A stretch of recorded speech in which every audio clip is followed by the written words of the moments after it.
Hi, welcome to Bryson's cooking show. Today we are cooking cereal. First add cereal, then— But Bryson, what if I like pouring the milk first?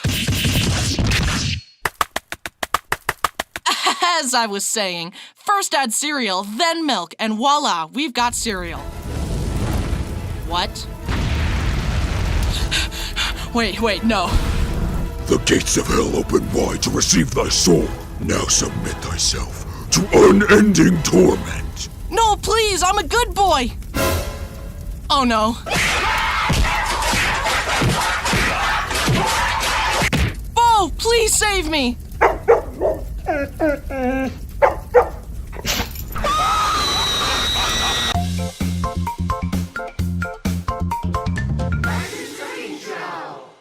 Hi, I'm Bryson, and I once started a grease fire in my house. And believe it or not, this is not the first fire that the Haminations family has endured.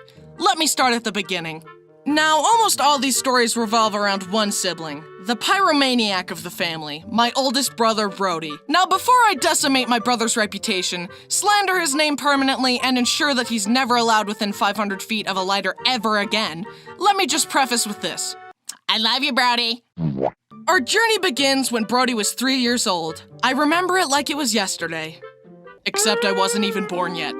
My family was visiting our grandparents and uncles, and my Uncle Mark decided to have some bonding time with Brody. It remains a mystery to this day what Uncle Mark was thinking, but he decided to teach Brody how to use a lighter and how to lock doors. Two essential skills for any 3-year-old, obviously. In one fell swoop, this knowledge transformed Brody from a harmless toddler to a dangerous fire hazard capable of burning the house down. Brody put his knowledge to use immediately. He locked himself in Grandma's room, hid under the bed, and started melting the wax under there. The bottom of the bed began to burn, and the wax started melting down onto the carpet. The family smelled the smoke and ran around the house looking for Brody. Oh my God! Okay, it's happening! Everybody stay calm! What's the procedure, everyone? What's the procedure? Stay calm! But the door was locked. When they finally got in, they saw Brody with a lighter in hand, standing next to a burning bed. They put the fire out quickly as Brody watched. Even though I wasn't there, I can imagine Brody grinning to himself, because born inside him at that moment was a flame that would never go out. This was the beginning of a lifetime of pyromania. My parents were rightfully mad at Uncle Mark, and years later they got back at him. Uncle Mark's son was very young, and my parents were visiting. Hey, little guy, come here. I'm gonna teach you how to use a lighter. No! No! No! Skip it up and down.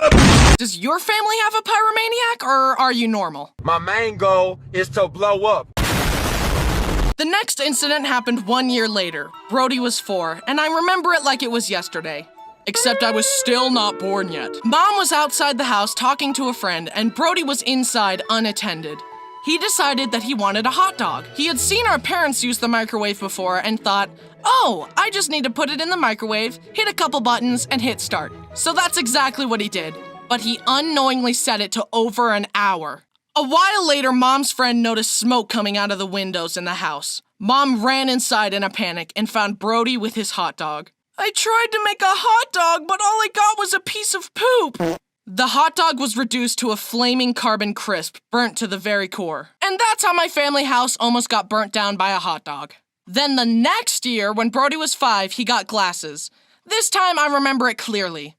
Except I still hadn't been born yet. Once again, he was left unattended in the kitchen. Brody found a lighter, sat on the counter, and began lighting it over and over. You know, for entertainment. Then he thought, I wonder if my glasses are fireproof. He slowly began to raise the lighter closer and closer to his face, and the lens cracked. Mom? What? What was that noise? Did you break your glasses? Yes. And that's just the tip of the iceberg, or fireberg. Brody, in his teenage and adult life, has regularly set paper towels on fire on the counter, started fires outside for no reason, and put tinfoil in the microwave. I'm not even joking. Hey, Brody, what are you cooking? And when Brody was 6, he had to be held on a leash whenever he would go out. Yeah, he was one of those kids. However, even the leash could not contain his chaotic nature, because somehow, in one day, Brody set off a car alarm, an elevator alarm, and an airport alarm. If you haven't figured it out yet, let me just spell it out for you. Brody was a menace to society. He's still a menace, but his wife keeps him in check. Most of the time. Now, all these stories were about Brody, but this isn't Brody's channel. Now it's time to talk about how I started a fire. But at least it was an accident, unlike Brody who set stuff on fire on purpose. Also, all Brody's stories happened when I was just an unborn soul vibing in the quantum abyss. I kinda miss it. Anyway, on to my grease fire story. At this point, I had finally been born, and I was about to start a family recipe with my roommate Dallin.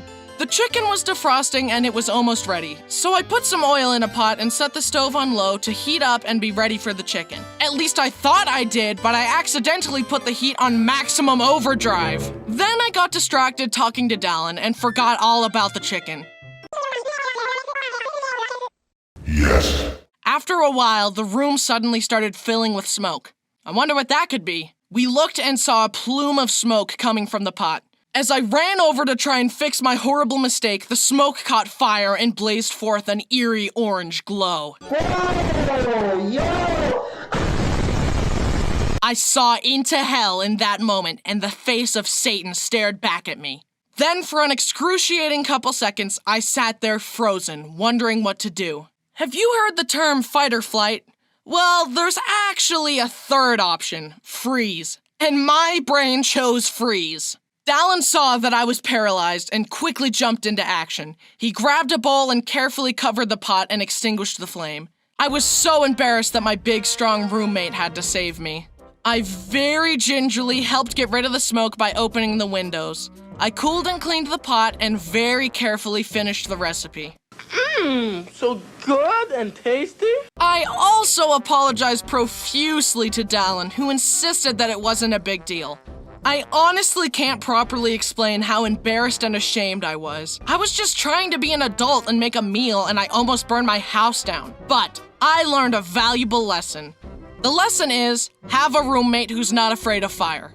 I will be more careful in the future, and hopefully next time I won't freeze. To end things off, I want to encourage you all to be careful and cautious when cooking, because you could literally die. Also, stay away from Brody or he will burn down your house. Fortunately, fire won't be an issue for me, because since my fire incident, I have mastered waterbending.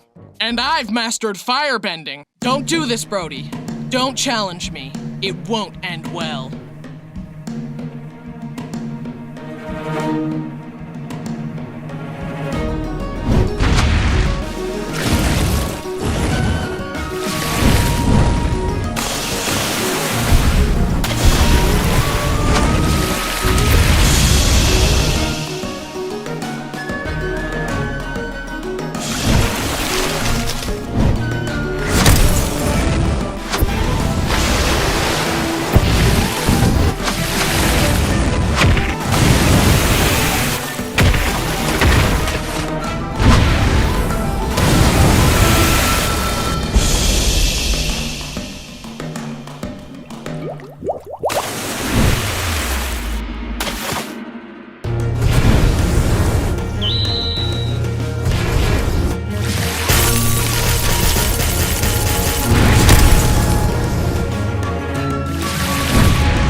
I'm sparing you, brother.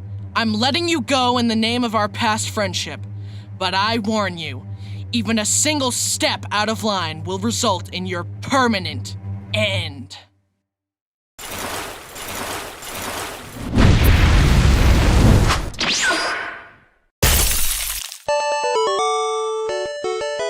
Whatever, this game sucks anyway. You're just mad 'cause you lost. Maybe, but at least my house isn't on fire. Hi, thanks for watching. Wasn't that fight scene amazing? My team did a fantastic job animating it. Thanks to Rushlight Invader and Aroa for storyboarding it, and thanks to my brother Brody for making the music for the fight. His wife played the flute for it as well. Links for them and the rest of my amazing team are down below. If you want to support me and the team to keep making these videos, please consider supporting me on Patreon. Link below. Also, I had a blast at VidCon. Thanks to everyone who came up and said hi at my meet and greets and came to my panels. It was a blast. Your support puts me in this position and it's a dream come true, so thank you so much. I really appreciate your guys' love and support. Thanks for everything and goodbye forever.